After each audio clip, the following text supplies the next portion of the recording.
quarta aula do pensamento sistêmico. Nós vamos hoje trabalhar a parte do pertencimento, né? Esse livro que fala da Gláucia, ele é muito interessante porque ele vai discriminando as coisas, nos dando um bom entendimento do que a constelação familiar, além da transformação da alma que ela faz, o que ela quer aplicar no nosso dia a dia, porque cada dia que a gente faz uma aula, a gente aprende um pouquinho e dá uma virada de chave, tá? Eu vou compartilhar o livro aqui. Eu vou ler hoje a parte do pertencimento. Qualquer dúvida, vocês podem falar. A Suelen, que é a primeira vez que está participando, né? Você já sabe. E a gente conversa um pouco até para que possamos trocar ideia e aprender umas com as outras, né? Esse é o intuito da aula aqui. O pertencimento está a serviço de que todos fazem parte. Em um sistema, ninguém pode ser excluído, esquecido ou abandonado. Sempre que uma dessas situações acontece, o sistema se desequilibra e é gerada uma força que atua de forma negativa nas gerações futuras. Alguém das próximas gerações terá que representar essa exclusão como forma de compensação do sistema. Esta força só será interrompida quando o excluído for reintegrado. Então, os excluídos. A importância que nós temos de olhar para as pessoas que estão fora do contexto, e os excluídos, nós também, além de ser os abortados, os rejeitados, os adotados, quem foi adotado também conta como excluído, os natimortos, até os falecidos, né, que são as pessoas. Quando a gente fala que a próxima geração vai olhar para essa pessoa, é esse o movimento que a gente faz, né? Então, a geração reverberou aqui atrás, veio, e a próxima geração que tiver faltando alguém ali, o campo vai dizer, eu preciso que essa pessoa pertença. E aí, essa criança não vai conseguir seguir na vida, porque ela vai estar olhando para trás. Ontem mesmo eu atendi na mentoria sistêmica uma cliente que o pai dela faleceu. A história dela tá assim, vou contar para vocês entenderem o que é a exclusão. O pai dela faleceu faz um mês, ela tá no processo de luto, e ela é adulta, só que assim, ela tá olhando pro pai dela, ela não tava sentindo fome, ela não tava conseguindo comer. Olha a nossa lealdade sistêmica. E aí eu conversando com ela, eu perguntei assim, quem é que não come no teu sistema? Ela já me disse, o meu pai. Então tu percebe que a nossa lealdade inconsciente está diretamente ligada aos nossos ancestrais. Então muitas vezes nós damos um passo para frente e dois para trás, porque a gente precisa olhar para eles e ver o que eles passaram, para que a gente tome a força, honre a história deles e consiga seguir. Então eu fiz um movimento com ela de desidentificação, né? Porque o pai pertence, a mãe continua em vida, era o ciclo de vida do pai, era do destino dele, tomamos a força do pai, fizemos todos o movimento e seguimos o caminho. Quando eu terminei a sessão com ela disse assim para mim, Michele, por incrível que pareça, eu estou jantando, coisa que eu não fazia há 4 dias. Ela estava ficando doente, porque ela não estava comendo. Então, quando eu mostrei para ela que esse movimento inconsciente é estar olhando para o passado, porque hoje o pai está no passado, mas ele pertence ao sistema e ele quer que ela olhe para frente, a virada de chave veio. E aí a gente percebe quando os excluídos ou alguma pessoa falta no sistema, a gente acaba olhando para ela inconscientemente. Esse movimento é muito nítido. Então, um exemplo, no caso o pai dela faleceu, né? Por muitas e muitas vezes, alguém que falece, nós dizemos, tanto que eu perguntei o nome do pai dela, ela disse assim, ele se chama, não é porque ele saiu do sistema, que ele desencarnou, que ele não pertence. Então, até nisso, as constelações familiares, elas têm esse cuidado para que a gente inclua as pessoas que faleceram, porque fazia parte do ciclo da vida. E é muito importante, então, a gente ficar ligado nesse movimento, porque quando a gente exclui, alguém olha para trás, e quando está olhando para trás, não tem força para seguir na vida. Querem fazer alguma pergunta, gurias? Eu quero. Michele, no caso, quando você olha um excluído, né? Quando você mexe na constelação, você olha todos os excluídos daquele sistema ou não? É só um específico? Um exemplo, quando a constelação ela é sobre o financeiro, vamos pegar assim, o financeiro, a pessoa quer constelar o financeiro, Aí eu coloco aqueles elementos ali, normalmente eu coloco todos os excluídos, porque dentro daqueles excluídos, como um representante de uma âncora, aqui tem todos aqueles que faliram, que deveram ou que roubaram alguém. Então, você percebe, todos os excluídos que fizeram algum movimento no passado travam exatamente, travam a vida da pessoa de andar para frente. Então, eu incluo essas pessoas dentro de uma âncora só, dentro de um integrante, e faço todo o movimento com os pais, que são a base para as constelações familiares, para poder reequilibrar. Mas eles pertencem ao sistema. A gente dá luz a eles, que é o que a gente chama. Entendi. Então, na verdade, cada um representa uma dificuldade, então. Tipo, um excluído representa algo que tem que ser limpo, né? Exatamente, algo que tem que ser limpo. Porque, assim, tem no nosso sistema familiar aquela pessoa que estrupou, tem aquele que roubou, tem aquela que é a fofoqueira, né? E aí, com os nossos próprios julgamentos, a gente vai excluindo as pessoas, a gente vai tirando elas dali, né? Tirando do seu próprio lugar, porque dentro do sistema familiar todo mundo pertence, né? À toa que aquela tia veio ser fofoqueira. Ela veio ser fofoqueira para mostrar alguma coisa que as pessoas precisam ver dentro do sistema. E nós trazemos 300 pessoas aqui. Aí tu imagina essa cabeçada de gente que vem aqui atrás, né? E aí cada um desse movimento deve ter tido outro fofoqueiro lá que foi excluído, né? Então, esse é o movimento. Então, dentro das constelações, quando eu faço movimento sistêmico, eu sempre incluo os excluídos. Né? E quando tem irmãos, alguma coisa, eu sempre coloco os abortados, tá? Porque é eles que se identificam com os irmãos. Então, essa força só é interrompida quando o excluído for reintegrado, né? Quando a gente inclui no sistema. Na física, o conceito da entropia explica que uma energia nunca acaba se ela transforma. Algumas possibilidades de exclusão podem vir das doenças contagiosas ou doenças mentais. As pessoas excluídas por causa dessas doenças são isoladas da convivência com o sistema. Isso aqui eu vou explicar para vocês uma coisa bem interessante que eu ando lendo um livro que fala sobre as constelações e as doenças. O que acontece?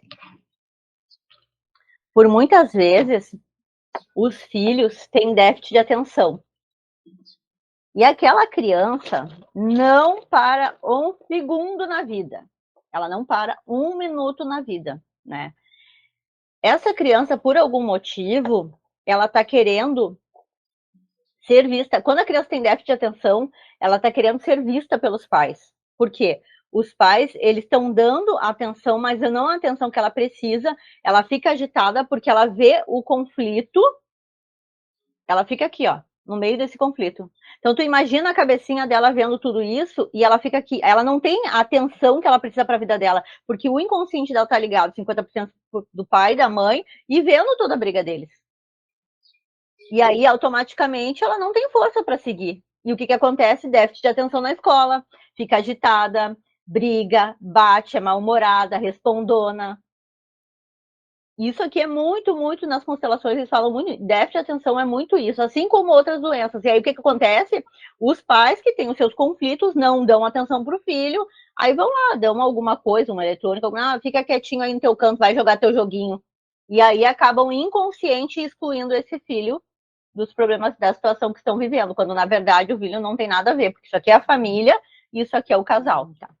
Mortes prematuras ou acidentais que geram muita dor emocional também promovem a exclusão de um membro do sistema, pois a memória da pessoa aciona muita dor. E uma das soluções para não senti-la é esquecendo. Abortos provocados ou espontâneos também são exemplos de exclusão, assim como suicídios. O suicídio é algo surreal, né? É o que eu digo assim, os sinais, Bert Hellinger fala muito sobre a percepção, né? A percepção que eu digo que é os sinais. As coisas estão acontecendo e a gente não está olhando. A vida está dando sinais.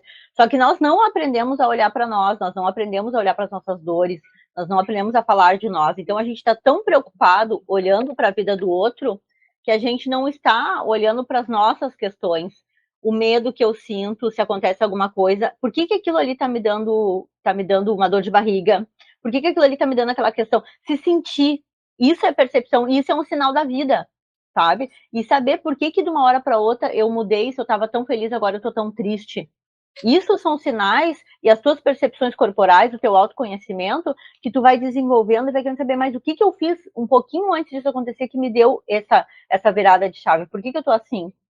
Então, isso é muito importante, principalmente se tratando do suicídio, porque muitas vezes a gente vai armazenando todas as dores do outro, trazendo para nós. E aí, nas constelações, a gente fala que isso é eu por você, né? O filho, ele mata e morre pelos pais. E aí, quando ele vê o pai ou a mãe sofrendo muito na relação, o que ele faz?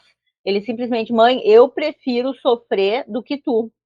E aí, por muitas vezes, ele pega os traumas dela, vive, e daqui a pouco ele já está ali pensando com aquelas dores em se suicidar. É uma coisa muito rápida e gradativa, tá? Porque assim, é uma tristeza, daqui a pouco é uma solidão, daqui a pouco ele começa a mudar a personalidade, e se não tem um acompanhamento médico de um profissional, um psicólogo, um terapeuta para essa criança, automaticamente daqui a pouco ele já está pensando em suicídio. Por quê?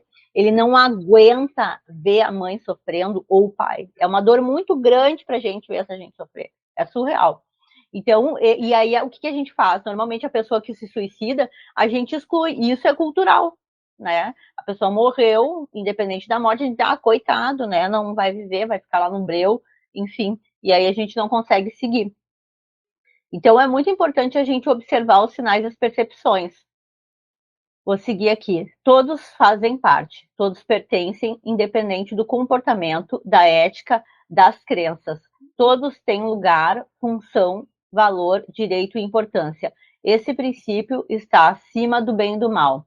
Uma pessoa pode ser excluída quando tem atitudes que o sistema não aceita. Existe uma estrutura pré-determinada pelo grupo, que é quando você não consegue. Desculpa, existe uma estrutura pré-determinada pelo grupo e quando você não consegue essa estrutura, você pode ser rotulado negativamente. Com muita frequência, você é transformado em uma pessoa errada através dos julgamentos. Isso daqui é muito comum, né? É aquela história dos sapatos. As pessoas dizem, né?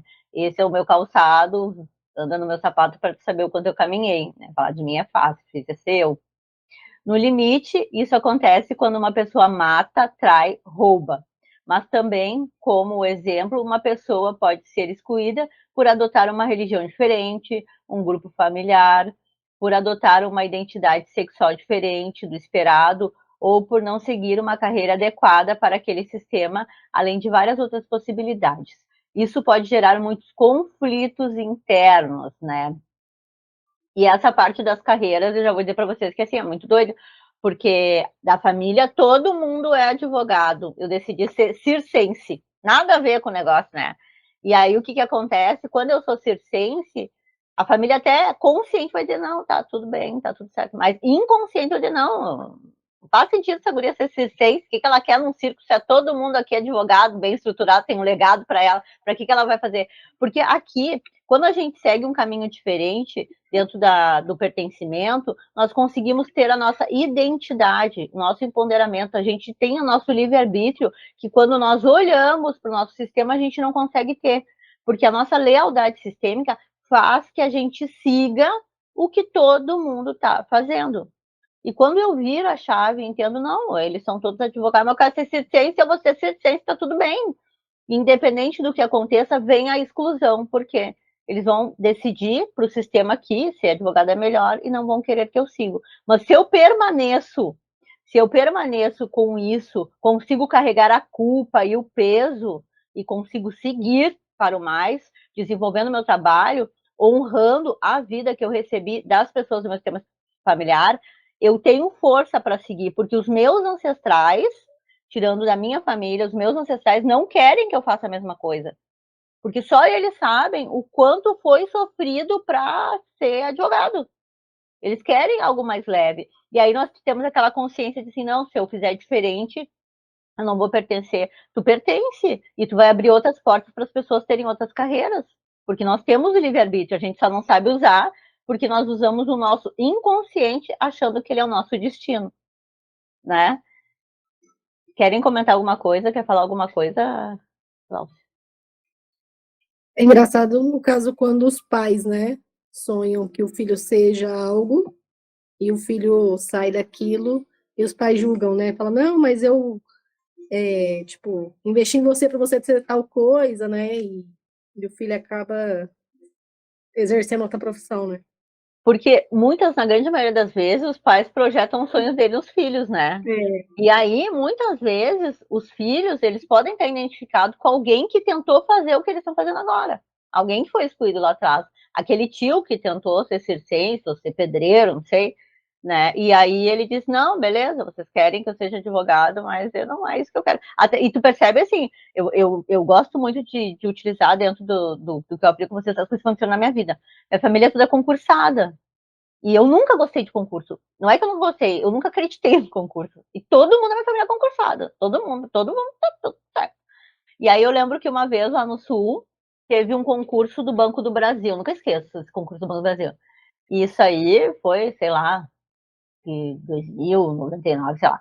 Sei que era um concurso que teve lá, e pra tu ver que eu fiz a matrícula para o concurso, e no dia da prova foi cancelado. Olha pra tu ver o meu poder. Foi cancelado, o dinheiro não foi reembolsado e nunca mais. E eu disse pro meu pai que nunca mais me fale em concurso público. Aí veio outra coisa, escuta só. Aí, tá, não quer ser concursado, beleza, vai estudar. Vai fazer pedagogia, vai dar aula em creche, porque a tia não sei o que, tá ali, tem as coisas dela, sabe? Lá fui eu fazer pedagogia empresarial. Hum, No segundo semestre, né? Não, Michele, tu tem que fazer agora, faz uma administração, porque aí tu junta tudo que tu tem e vai. Lá fui eu fazer administração. Não passei do terceiro semestre. E aí passaram-se alguns anos, eu disse que eu não vou fazer mais nada. Tô de saco cheio disso daí. Porque eles querem que eu faça algo que eu não quero. E aí foi quando eu vim para o Rio de Janeiro, entrei para a área do direito e fiz gestão jurídica, que é um advogado, só eu não tenho OAB. Fiz gestão jurídica. E me formei, e terminei, fiz um MBA em compliance. E isso foi por minha escolha. Eu não tenho nenhum advogado na família, sabe? Eu quis fazer porque eu estava com vontade. Mesmo que eu não gostava, eu queria fazer, porque era algo que ninguém já fez. Eu fiz, me formei. Eu lembro que, para me formar, eu dizia para minha terapeuta assim, eu dizia, Denise, pelo amor de Deus.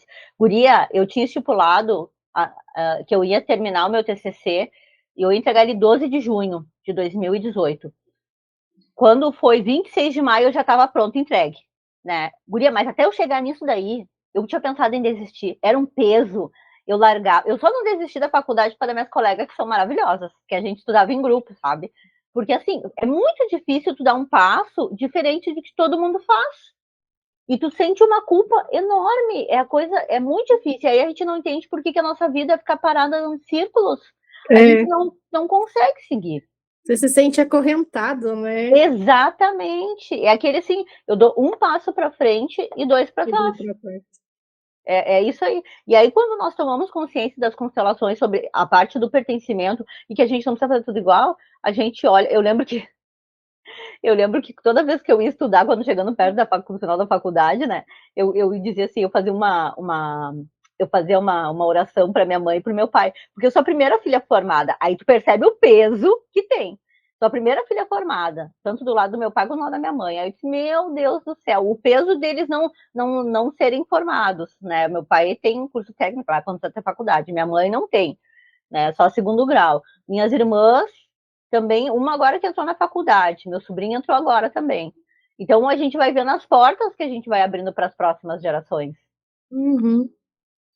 Vou seguindo aqui. Então, em algumas situações, o grupo familiar consegue conviver com as escolhas diferentes, dando ao indivíduo a sensação de ter um lugar e de pertencer. Mas em muitos casos, quando a pessoa decide seguir outro caminho, ela precisa se afastar do grupo familiar, para ter uma sobrevivência emocional menos difícil.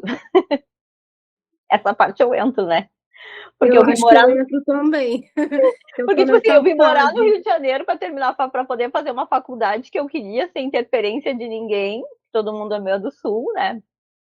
E aí a gente vê, a gente tive que sair para poder olhar para essas situações.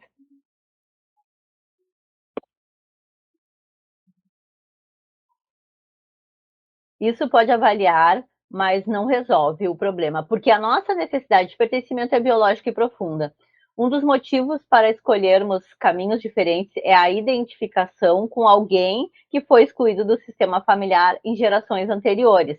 Isso acontece em nome da lealdade sistêmica através da habilidade do espelhamento, né? O espelhamento é a questão que a gente diz, eu não conheço a pessoa, mas eu sou igual a ela. Eu até falo muito, né? A gente não, o fulano é idêntico ao ciclano e nem conheceu o ciclaninho, né? E eu lembro que eu tenho uma cliente que ela disse assim, nossa, eu me identifiquei muito com isso que tu falou. Eu disse, mas é verdade, a gente nem conhece as pessoas e acaba se identificando. Dessa forma, inconscientemente, assumimos a tarefa de representá-los, perpetuando assim a exclusão, manifestando essa força desequilibrada na vida pessoal, profissional ou afetiva, tendo comportamentos que promovem a exclusão. Essa condição dificulta a construção de vínculos e enraizamentos com pessoas, instituições, apesar das nossas habilidades, capacidades e oportunidades. Por meio das constelações e exercícios sistêmicos, fazendo uso da justa razão, damos lugar aos excluídos do sistema e os indivíduos que inconscientemente estão vinculados são liberados do destino de alguém de uma geração anterior que está sendo representado por lealdade, amor ou necessidade de sobrevivência. Quando nos desidentificamos do movimento sistêmico de um excluído do sistema familiar e, portanto, nos desvinculamos do destino dele, podemos nos conectar ao movimento da nossa essência com mais determinação e assim nos conectamos com o nosso próprio destino.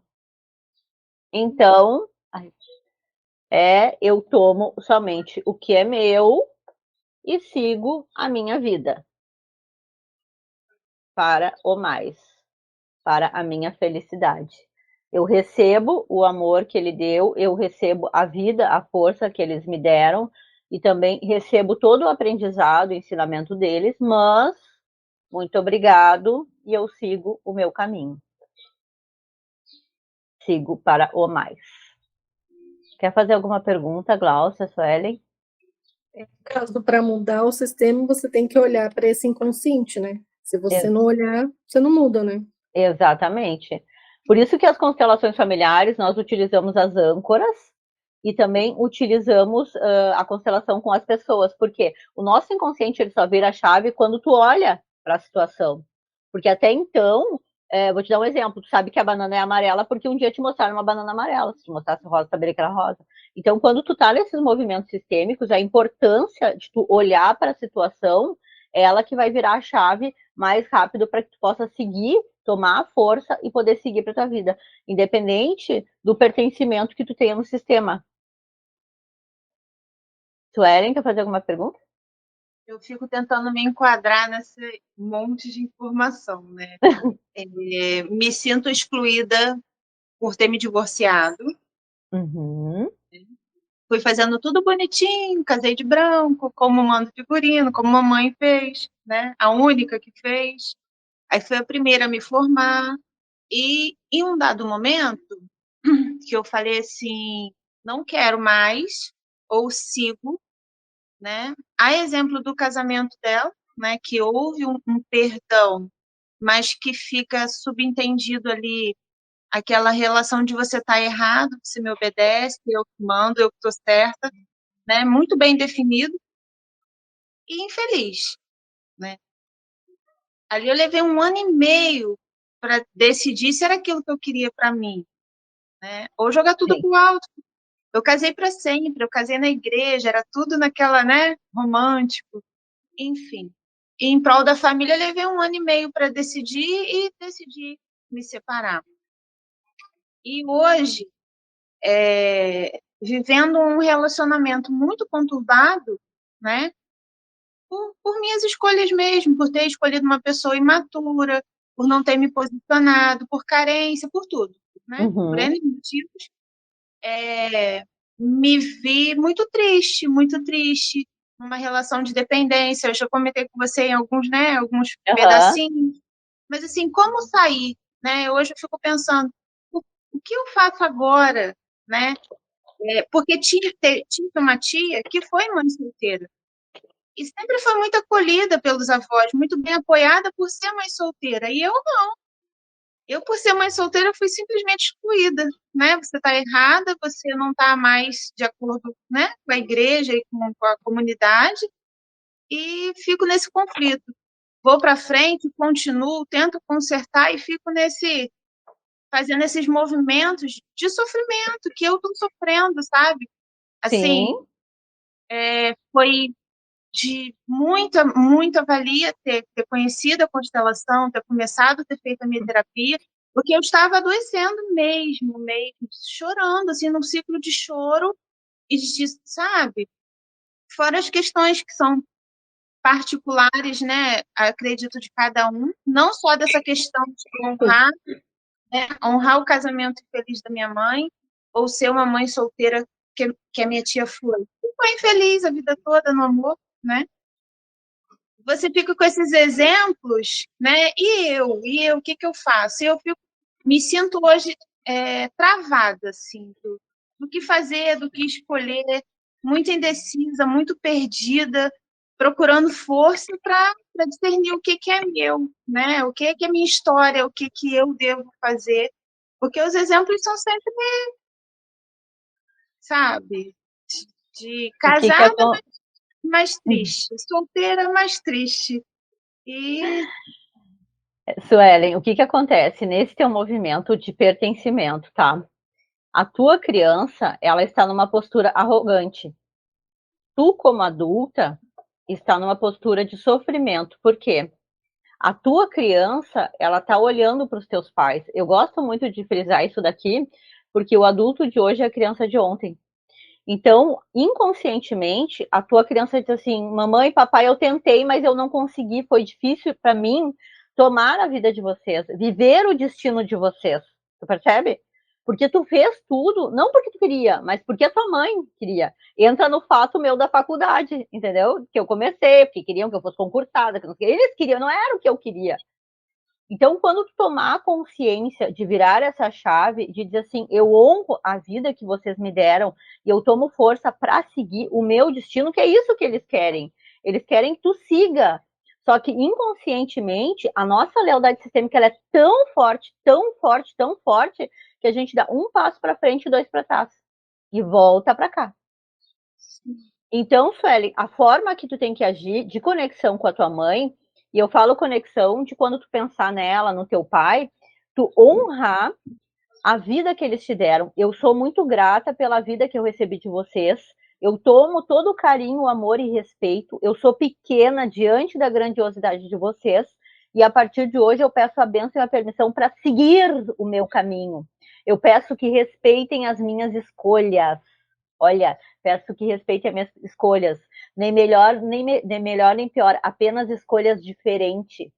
Porque o fato de tu seguir sozinha é uma escolha que tu fez. E aí o que acontece? Por que tu tá triste? Porque tu tá olhando para cá, o teu adulto tá aqui. Tá, o teu adulto tá aqui, a tua criança tá olhando para cá. Aí tu imagina o peso dessa menina que tá sempre aqui focada, porque a gente tá sempre em função dos pais.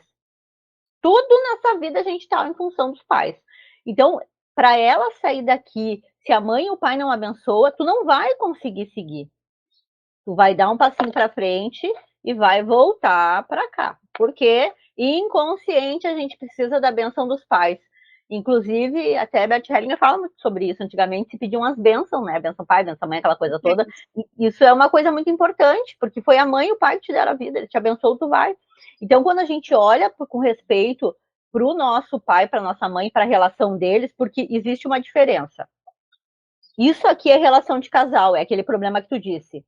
Ela manda nele, ele manda nela, tão feliz, dentro do contexto que é felicidade para ele tão feliz, né? Se tirar alguém daqui, isso aqui dá ruim, mas também, tá? Uhum. Agora, isso aqui é família. Então tu percebe que inconsciente, tu tá olhando para eles como se eles fossem uma referência. Só que tu pode fazer a tua escolha e tu não precisa julgar o casamento deles. Porque a escolha é deles, não é tua. Ninguém te perguntou, Suelen, o que tu acha que eu tenho que fazer? Teu pai é assim, assim, tu acha que eu tenho que fazer assado? Não. Eles, antes mesmo de tu nascer, eles já estavam nessa historinha aqui, feliz para sempre, dentro do contexto dele, vivendo as histórias. E aí tu veio depois. E aí, inconscientemente, tu, na tua fase adulta, né, eu vou botar aqui atrás de ti, na tua fase adulta, diz: ai, mãe, vocês vivem um casamento falido, e pererê, e eu tentei, mas eu não consegui. Aí tu percebe o quanto tu fica grande diante dos teus pais. Por que tu perde força? Tu tem que estar na tua postura infantil, dizendo: eu vejo e reconheço vocês como os pais certos para mim. Eu tomo a força de tudo que vocês me deram, que foi a vida. Agora eu peço que vocês me abençoem e respeitem as minhas escolhas. E tchum, e era isso. E vamos embora. Só que o que nós, filhos, fizemos? A gente tem de referência, sim, a educação que recebemos dos nossos pais, levamos para a nossa vida adulta, e aí nós julgamos os nossos pais. Por quê? O que a sociedade impõe para nós é que os nossos pais, eles são super-heróis. Então a gente já traz isso lá do primeiro setênio. E aí quando nós olhamos para eles e eles erram, aqui a gente começa o julgamento. Ah, mãe, tu vê, vocês ficam brigando, tu manda nele, tá errado, não sei o que, não sei o que. Mas quem sou eu para falar isso? Tu viu como tu tá fora do teu lugar? Uhum. E essa situação é aquela situação que eu digo, a gente tem que olhar e dizer: então tá, então. Não sou eu que durmo com ele, não sou eu que sinto o cheiro do pé sujo dele, não sou eu que tô com ele, sabe? Se me pedirem ajuda, tá tudo bem. Se não me pedir, também tá tudo bem. A questão é que a gente quer opinar e cuidar da vida dos outros. Por quê? Ninguém nos ensinou a olhar para a nossa vida. Ninguém nos ensinou a falar de nós. A gente quer tomar as dores, né? Exatamente. É o amor cego que a gente chama, né? Porque assim, tu pequenininha, Suelen, tá? Tu pequenininha, inconsciente, tu fica vendo todo esse sofrimento. Então tu parte por algum lado. Aí é o movimento que eu fiz no começo para Gláucia, tá? Tu fica aqui, ó, no meio. Mas ela fazia muito isso. E faz ainda. Entendeu? Você gosta mais de mim ou mais dele? Até hoje, se eu me aproximar muito, ai, mas que ele isso, que ele fica naquela no meu ouvido que eu não tenho nada com isso, sabe? O movimento é Exatamente. sempre dele, sabe? De querer ser escolhida, de querer ser apoiada ali, e eu fico no meio, entendeu? E aí, esse problema que ela tem, entendeu? É um problema que ela tem com a mãe e o pai dela. E aí, como ela não tem como resolver com eles, ela joga para quem? Para os filhos. E aí e aí, se nós não trabalhamos no nosso autoconhecimento, não olhamos para a situação, a gente acaba se emaranhando nesse problema que não é nosso. Isso é muito comum. Porque aí o que acontece? Ela quer resolver uma coisa com a mãe dela. E aí ela te pega para Cristo para dizer: ah, tu tem que escolher. Por quê? Aqui nesse sistema dela, ela teve, eu não sei como é que era a relação delas, mas em algum momento teve que ser escolhido alguém. Porque tudo que ela te dá foi que ela aprendeu com eles. Ou ela não recebeu algo de alguém. Então, tu percebe? Tu tem que voltar pro teu lugar. E quando ela disser para ti assim, tu prefere eu ou teu pai? Eu prefiro os dois, porque eu sou 50% de cada um.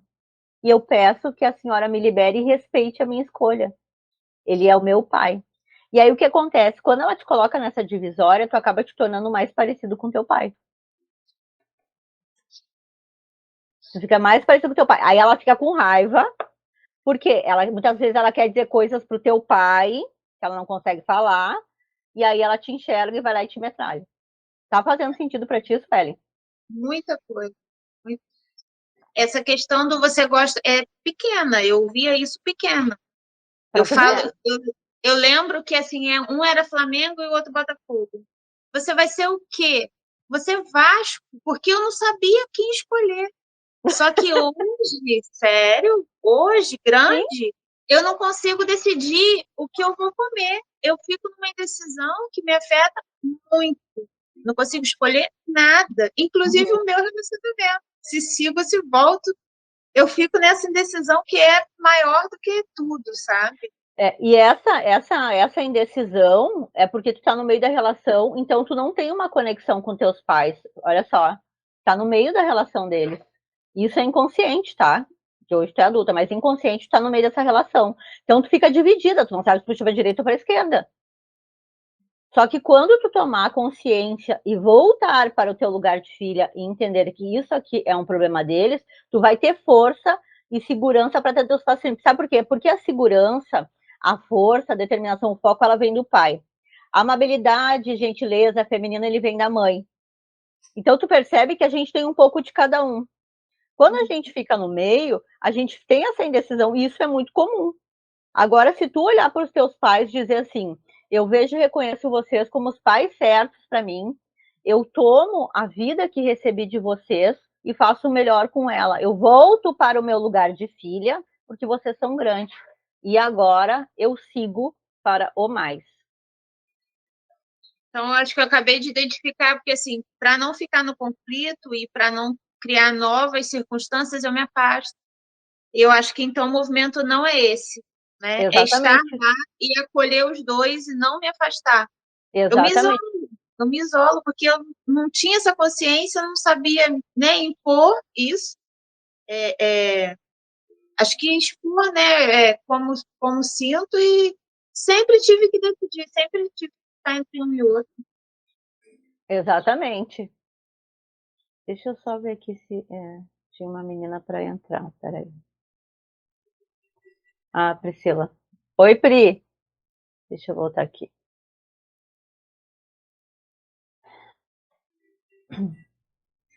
Tudo bom, meu amor? Tudo, e você? Tudo bem. Gurias, Priscila de São Paulo, minha amiga há anos também, né? A gente já fez a leitura do livro, agora eu tô conversando com as gurias sobre o movimento sistêmico do pertencimento, tá? Então, Suelen, é muito importante tu voltar para lá, para os teus pais, tá? Porque se tu te exclui, tu perde força. Toda vez que a gente se exclui, o campo fica vago. E aqui tu perde força, tu não consegue seguir. Então, tu volta, quando tu for lá, tu fica o mais neutra possível. E toda vez que a tua mãe, ela disser assim, tu prefere o teu pai, eu prefiro os dois, mãe, porque eu sou 50% a senhora, 50% o pai. E eu peço que a senhora respeite as minhas escolhas. A senhora é a minha mãe e ele é o meu pai. Olha isso, né? Então, assim, olhar para eles com respeito e com respeito e na ordem que eles têm que ficar, tu consegue seguir para a tua vida, porque o que eles te deram foi a vida. Nós que temos essa projeção de achar que os pais, eles querem que a gente faça... Não, eles querem que a gente vá para a vida e seja feliz.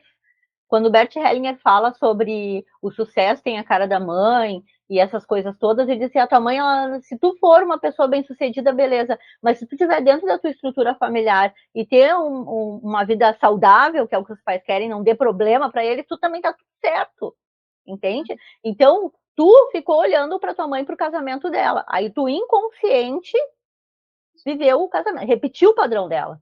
A diferença é que te incomodou tanto, pesou tanto, que tu saiu fora. Sim. E aí tu vai e volta, porque tu dá um passo para frente e dois para trás. Então eu vou te sugerir para quando tu estiver com teus pais, tu abraça eles e te coloca assim, ó, pega a tua cabeça e coloca no peito, porque o filho fica no peito, né? E em pensamento tu diz, querida mamãe, a senhora é a mãe certa para mim. Peço que a senhora me abençoe e permita eu chegar ao meu pai, porque ele é o pai certo para mim. E é o mesmo movimento que tu faz com eles. Eu tomo a vida que eu recebi de vocês. E agora eu sigo para o mais. Porque agora tu vai sair desse meio, desse contexto aqui, e vai deixar os problemas dele, das picuinhas deles, e vai seguir a tua vida. Fez sentido para ti? Muito, muito. Quer fazer alguma pergunta, Glaucia? Quer fazer outra pergunta, Sueli? Quer, Pri, fazer uma pergunta? Para mim fez muito sentido também. Porque a minha mãe, ela... Igual eu te falei aquele dia, né? A minha mãe, ela é muito... Ela se sente a coitada. Então, tipo assim, ela coloca os filhos contra meu pai, contra a família. E tudo isso para ter atenção, né? Atenção de todo mundo. Na verdade, o que ela procura? A mãe dela. A atenção dos pais dela.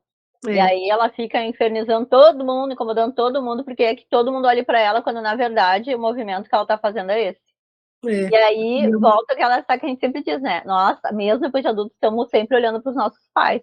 E quando a gente toma consciência disso, que é o que as constelações fazem, a gente ter essa virada de chave, de entender que todo movimento que a gente olha para trás, a gente está numa postura infantil. E aí a gente consegue se posicionar como adulto e dizer, não, para aí, tá um pouquinho, minha criança, eu sei que tu tá ferida, eu te acolho, mas a vida é minha, eu tenho que resolver os meus problemas, né?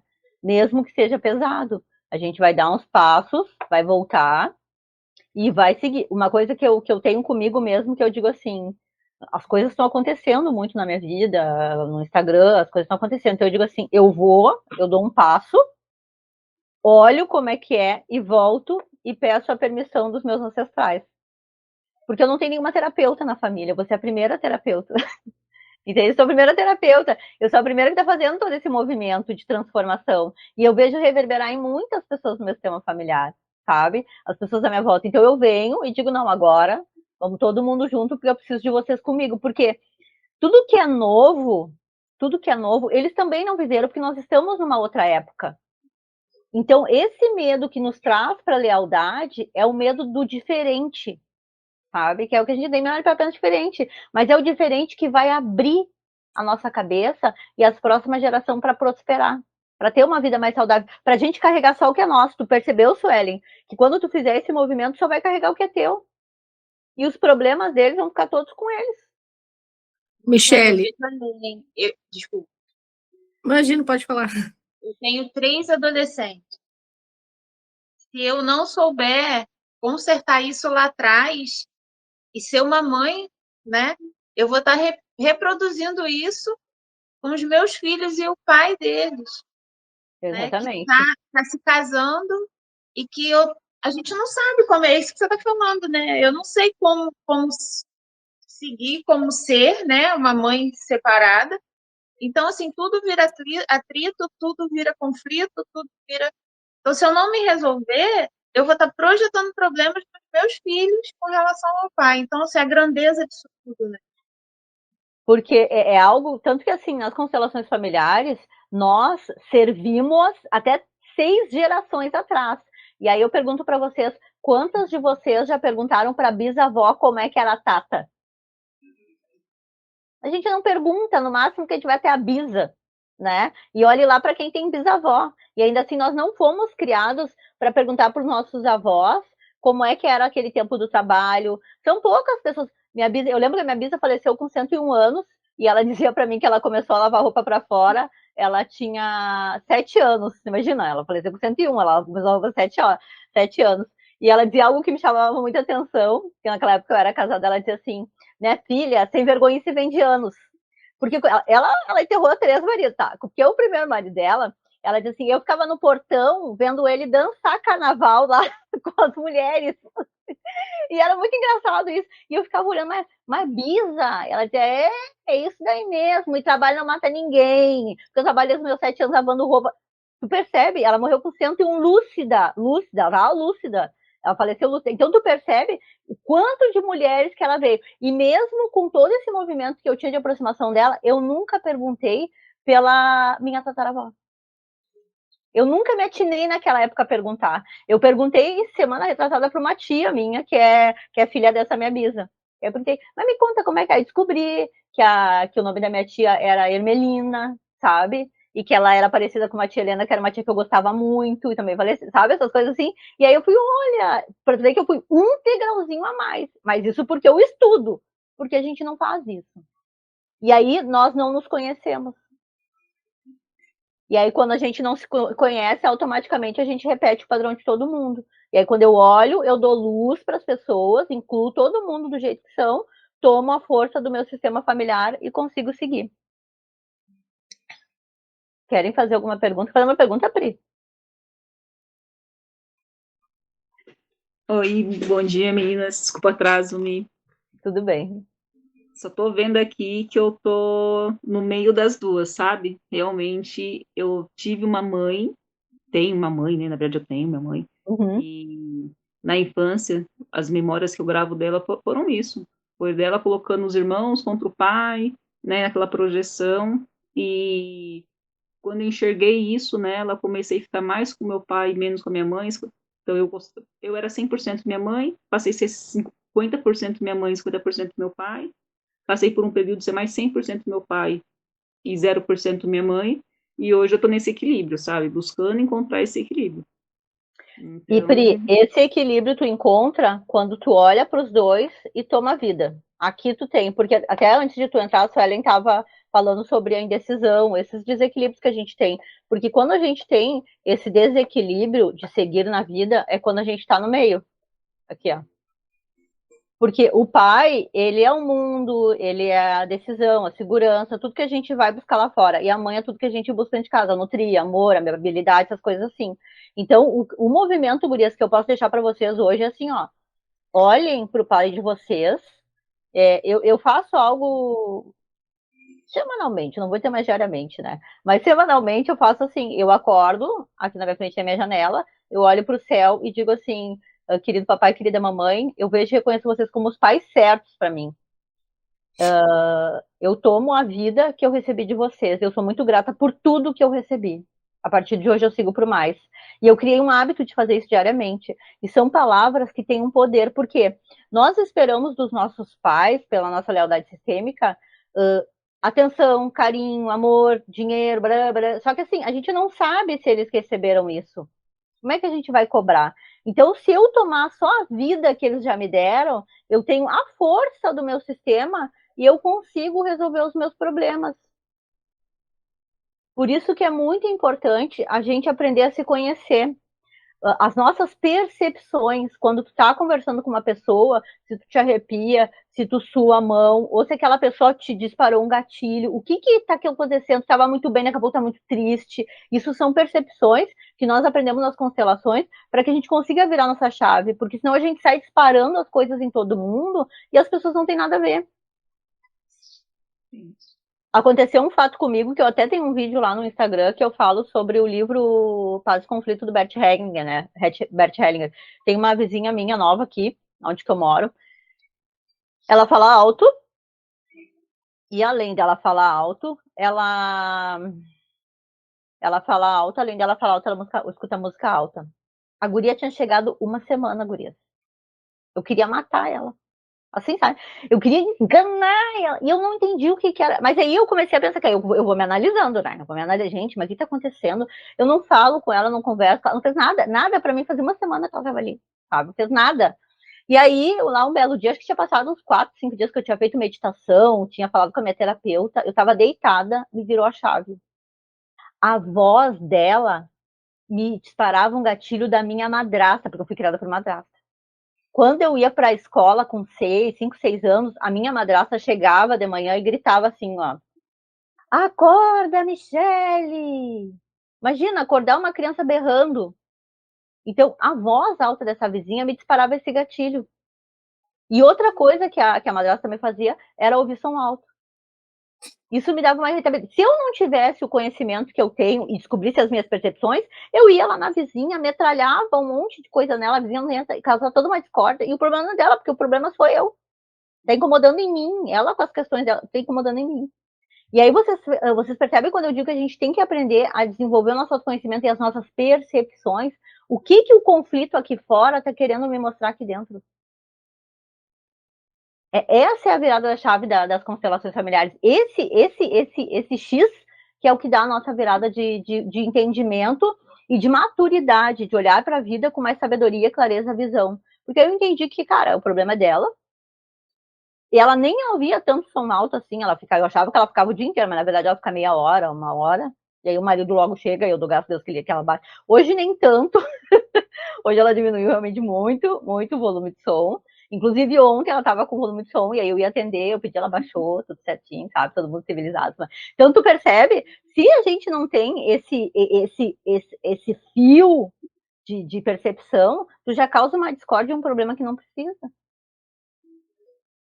E é isso que as constelações maravilhosas de Bert Hellinger vêm trazer para nós. Essa virada de chave, que a gente pode pertencer ao grupo, mas a gente precisa entender o que os conflitos querem nos dizer em relação ao grupo. O que as coisas externas estão nos dizendo aqui dentro. Ok, gurias, mais alguma pergunta?